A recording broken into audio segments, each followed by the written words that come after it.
মুনিয়া হত্যাকাণ্ডের আমি একজন লয়ার এবং এই মুনিয়া ধর্ষণ এবং হত্যাকাণ্ডের আইনজীবী হওয়াতে বসুন্ধরা গ্রুপ তাদের মিডিয়া ব্যবহার করে কখনো বাংলাদেশ প্রতিদিন কখনো কালের কণ্ঠ ব্যবহার করে আমার নামে অত্যন্ত জঘন্যভাবে ডিফেমেটরি নিউজ করেছে, যেটা সাইবার আইনে অপরাধ। তারা সাংবাদিকতার মিনিমাম রীতিনীতি ফলো করেনি, যে আমার বিরুদ্ধে কোনো রিপোর্ট করলে আমার একটা কমেন্ট নেবে অথবা সত্যতা যাচাই করবে। এমনকি আমি যখন প্রতিবাদ লিপি প্রেরণ করেছি সেই প্রতিবাদ লিপিও তারা প্রকাশ করেনি। সেই পরিপ্রেক্ষিতে আমি ঢাকা সাইবার ট্রাইব্যুনালে কালের কণ্ঠের সম্পাদক এমদাদুল হক মিলন এবং প্রকাশক ময়নুল হোসেন চৌধুরীর নামে মামলা করি। সেই মামলা সাইবার ট্রাইব্যুনাল খারিজ করে দেয়। সেই খারিজের এগেনস্টে আমরা আপিল করি।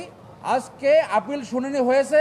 মাননীয় আদালত আপিল শুনানির জন্য গ্রহণ করেছে যে আইনজীবী হিসাবে আমি কি ষড়যন্ত্র করেছি, কিসের মূল হোতা, সেইটা এমদাদুল হক মিলনকে কোর্টে এসে প্রমাণ করতে হবে। মামলা আপিল শুনানির পরে নির্ধারিত হবে মামলা তদন্তে যাবে কি যাবে না।